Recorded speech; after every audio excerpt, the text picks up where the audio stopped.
Welcome to fluent learning. और आज के इस वीडियो में हम कंटिन्यू करेंगे क्लास 6 सिविक्स या पॉलिटिकल साइंस की बुक का चैप्टर नंबर 1 अंडरस्टैंडिंग डाइवर्सिटी। इस चैप्टर के इस चैप्टर का पार्ट नंबर 4। इस चैप्टर के पिछले पार्ट्स में अपने चैनल पर ऑलरेडी अपलोड कर दिए हैं, वो जाके देख सकते हैं। उसमें हमने डाइवर्सिटी का इंट्रोडक्शन देखा था, फिर स्टोरी देखी थी हमने समीर 1 और समीर 2 की। फिर हमने पढ़ा था कि डाइवर्सिटी के बिना हमारी लाइफ बहुत बोरिंग हो जाएगी, इसलिए डाइवर्सिटी की बहुत ज़रूरत होती है हमारी ज़िंदगी में, नहीं तो हमारी लाइफ बहुत बोरिंग हो जाएगी। अभी हम कंटिन्यू करेंगे डाइवर्सिटी इन इंडिया के टॉपिक से। इन इंडिया यानी कि इंडिया में कैसी डाइवर्सिटी है, इंडिया में क्या क्या नई नई चीज़ें हैं। नई चीज़ें यानी कि डाइवर्सिटी मैंने को समझा है कि भिन्नता होना, यानी कि इंडिया में काफ़ी सारी यानी कि India is a diverse country, यानी कि इंडिया में बहुत सी डिफरेंट चीज़ें हैं। जैसे लोग जो है डिफरेंट लैंग्वेजेस बोलते हैं, किसी जगह पे कोई लैंग्वेज बोली जा रही है, किसी जगह पे कोई लैंग्वेज बोली जा रही है, ठीक है। Have various type of food, बहुत सी वैरायटी का खाना मिलता है इंडिया में, ठीक है। फूड में डाइवर्सिटी है, बहुत से नए नए तरीके के डिफरेंट फेस्टिवल्स मनाए जाते हैं, फेस्टिवल्स में डाइवर्सिटी है। प्रैक्टिस डिफरेंट रिलीजन में डाइवर्सिटी है, यानी कि बहुत से प्रकार के जो रिलीजन है और बहुत से प्रकार के रिलीजन के लोग जो हैं इंडिया में रहते हैं, ठीक है। तो रिलीजन में भी डाइवर्सिटी है इंडिया में। But actually if you think about it, पर अगर आप एक्चुअली इन सभी के बारे में सोचो तो आपको ये ध्यान में लगेगा कि हम सभी सेम चीज़ करते हैं, बस हमारे उन चीज़ों को करने का तरीका डिफरेंट है।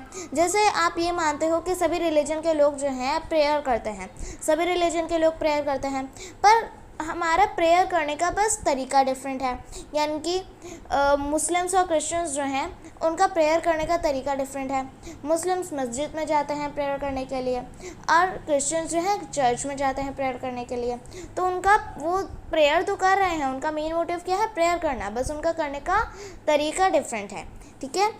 तो बहुत सी चीज़ें हम ऐसे करते हैं जो कि हम कर सेम रहे हैं वो चीज़, पर क्या है कि हमारा उनको करने का तरीका डिफरेंट है। How do we explain diversity. अब हम डाइवर्सिटी को कैसे एक्सप्लेन कर सकते हैं, किन चीज़ों में हम बता सकते हैं कि डाइवर्सिटी क्या होती है। A little more than 200 years ago, यानी कि 200 साल पहले से थोड़ा और फ्लैशबैक में चले जाओ, तो तब क्या था कि ट्रेन्स नहीं थी, एयरप्लेन्स नहीं थे, बस नहीं थे, कार नहीं थे, तो लोग कैसे एक जगह से दूसरी जगह जाते थे। तो लोग जो थे शिप से, हॉर्सेस पर बैठकर, कैमल्स पर बैठकर और चलकर, ऑन फुट यानी कि चलकर एक जगह से दूसरी जगह घूमते थे। ऑफन दे, अब वो एक जगह से दूसरी जगह क्यों घूमते थे, in search of new land, यानी कि नए इलाके की खोज में, कोई जगह मिल जाए उनको रहने के लिए, उसके लिए, और उन लोगों को ढूंढने के लिए जिनके साथ वो व्यापार कर सके, ट्रेड कर सके, ट्रेड यानी कि व्यापार कर सके, ठीक है, चीज़ें वगैरह एक्सचेंज कर सके, पैसे वगैरह का, ठीक है। And because it took so long to travel, once they got into place, और जब उनको एक जगह से मिल जाती थी तो वो लोग वहाँ पर रह लेते थे, और कभी कभार वो कुछ ज़्यादा ही टाइम के लिए उधर ठहर जाते थे। मैनी अदर्स लेफ्ट, अब वो लोग जो थे वो एक जगह पे रह रहे थे, तो वो उस जगह से उठ के दूसरी जगह पे आके क्यों सेटल होना चाहता है, वो एक जगह से उठ के इसलिए दूसरी जगह पे आके सेटल होना चाहते हैं क्योंकि उनका ऐसा करने में मज़ा नहीं आ रहा है, उनकी मजबूरी है। वो ऐसा इसलिए कर रहे हैं क्योंकि जिस जगह पे वो पहले रह रहे थे शायद वहाँ पे फेमिनाइन या फिर ड्रॉट आ गया हो।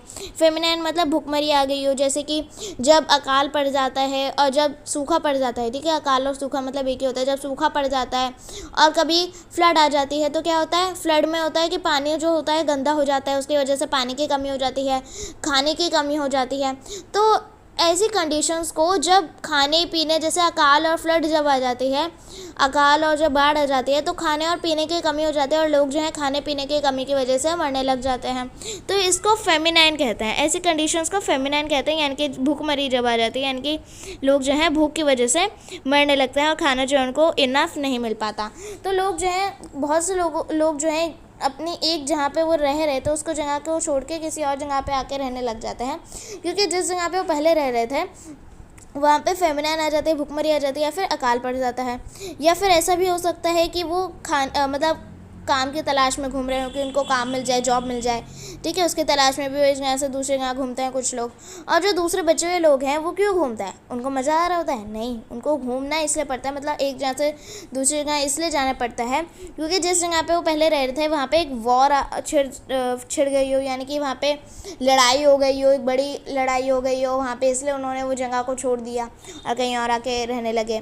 तो ये सभी रीजंस थे जिसकी वजह से लोग जो थे उन्होंने एक जगह पे जहाँ पे वो रह रहे थे, सेटल थे, उन्होंने वो जगह छोड़ के कहीं और आके रहना शुरू कर दिया। Sometimes as they begin to make new homes in new places. और अभी देखो इस पैराग्राफ में क्या एक्सप्लेन किया गया है आपको कि ऐसा होता था कि एक जगह से उठ के आप किसी दूसरी जगह पे आ गए, यानी कि आप पहले किसी और स्टेट में रह रहे थे, अभी आपने ट्रांसफ़र कर लिया, आपने शिफ्ट कर लिया और आप किसी और स्टेट में आके रहने लगे।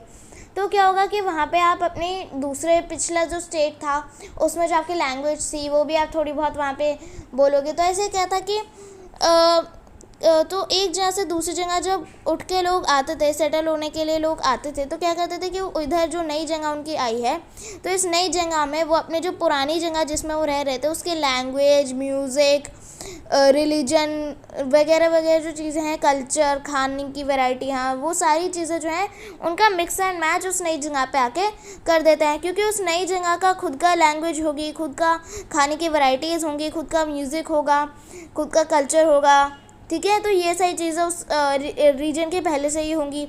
अब उस एरिया की तो ये सारी चीज़ें उसके पहले से ही हैं, पर आप जिस जगह से आके उस जगह पे आके ट्रांसफ़र कर रहे हो तो उधर से आप उस जगह के भी कल्चर, फूड की वैरायटियाँ, लैंग्वेज वगैरह के मिक्स एंड मैच कर रहे हो।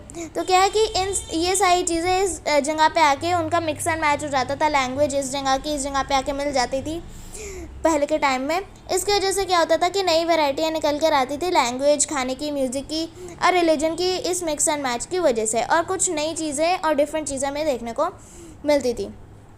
The history of many places show us how many different cultural influences have helped to shape culture and language there. Thus regions became very diverse because of their unique histories. अभी देखो कि history में भी क्या diversity है, यानी कि एक जगह की हिस्ट्री डिफरेंट है दूसरी जगह की हिस्ट्री से। अब जब आप हिस्ट्री पढ़ते हो, अभी आपने 6th क्लास से हिस्ट्री जो है उसको सेपरेटली पढ़ना जब स्टार्ट किया है, तो आप हिस्ट्री की बुक्स में पढ़ोगे। आपने इंट्रोडक्शन भी पढ़ लिया होगा, अगर आपने हिस्ट्री की चैप्टर नंबर 1 अभी तक देख लिया है, पढ़ लिया है। वैसे आप उसका चैप्टर नंबर 1 मेरे चैनल पे जाके भी देख सकते हो, मैंने उसकी प्लेलिस्ट भी बनाई हुई है। हिस्ट्री आपकी क्लास 6th का ही चैप्टर नंबर 1 है, इंट्रोडक्शन पार्ट पर। हाँ वन ओके, तो हम चैप्टर पर वापस आते हैं। तो मैं ये कह रही थी कि हिस्ट्री जो है हर जगह की डिफरेंट होती है, ठीक है। किसी एरिया की हिस्ट्री दूसरे एरिया की हिस्ट्री से डिफरेंट है। अब हमारी इंडियन हिस्ट्री जो है, कि हमारी इंडिया की हिस्ट्री और जो हमारी अमेरिका की हिस्ट्री है, क्या वो सेम है? नहीं, डिफरेंट है। ओके, तो क्या है कि हिस्ट्री जो है जगह जगह की, यानी कि डिफरेंट रीजन्स की हिस्ट्री डिफरेंट होती है, डिफरेंट इलाकों की हिस्ट्री डिफरेंट होती है, जिसकी वजह से वो उनको यूनिक बनाती है। यानी कि डिफरेंट रीजन्स की यूनिक हिस्ट्री जो होती है, यानी कि उनकी जो अलग से एक खुद की हिस्ट्री, यूनिक हिस्ट्री होती है ना, मतलब कि जो एक ही हो उसको यूनिक कहता है। तो यूनिक हिस्ट्री जो होती है वो डाइवर्स बना देती है। यानी कि मैं इधर बस क्या कहना चाहती हूँ कि हिस्ट्री जो है वो भी डाइवर्स है, यानी कि जो डिफरेंट रीजन्स की हिस्ट्री है वो भी उसमें भी डिफरेंट है, उसमें भी डिफरेंस है। इसलिए जो रीजन्स हैं वो भी डाइवर्स बन गए, यानी कि वो भी डिफ्रेंशिएटेड बन गए, क्योंकि उनकी हिस्ट्री जो थी वो डिफरेंट थी। Similarly diversity is also comes about when people adapt their lives to the geographical area in which they live. For example, living near the sea is quite different from living in a mountainous area. अब देखो कि diversity जो है वो geographical area की वजह से भी आती है। जोग्राफिकल एरिया मतलब कि कहीं पे ज़्यादा सर्दी होती है, कहीं पे गर्मी होती है, तो इसको ज्योग्राफिकल एरिया बोला जाता है। अपनी ज्योग्राफी पढ़े, ज्योग्राफी में हम क्या कहते हैं कि ज्योग्राफी में हम अर्थ के बारे में पढ़ते हैं। तो वही है कि कहीं पे ज़्यादा गर्मी है, कहीं पे ज़्यादा सर्दी है, इसको ज्योग्राफिकल फैक्टर्स बोला जाता है। तो अब देखो, अगर आप एक ऐसे एरिया में ले रहे हो, जैसे मतलब आप एक ऐसे एरिया में रह रहे हो जहाँ पे बहुत ज़्यादा सर्दी होती है। फॉर एग्ज़ाम्पल आप लद्दाख में रह रहे हो, तो लद्दाख में क्या है, बहुत ज़्यादा ठंड होती है, ठीक है। तो लद्दाख में ठंड होती है तो आपको क्या है, वो अलग हो गया। अब आप एक ऐसी जगह सोचो जहाँ पे बहुत ज़्यादा गर्मी होती है। कहाँ पे? आप जैसे दिल्ली है, ठीक है। दिल्ली में जब समर सीजन आता है बहुत ज़्यादा गर्मी हो जाती है। तो क्या है कि दिल्ली और लद्दाख में डिफरेंस है। क्यों? क्योंकि एक तो उनका क्या है कि उनका ज्योग्राफिकल फैक्टर्स की वजह से डिफरेंट है वो। तो देखो कि ज्योग्राफिकल फैक्टर्स की वजह से भी क्या आता है, डाइवर्सिटी आती है।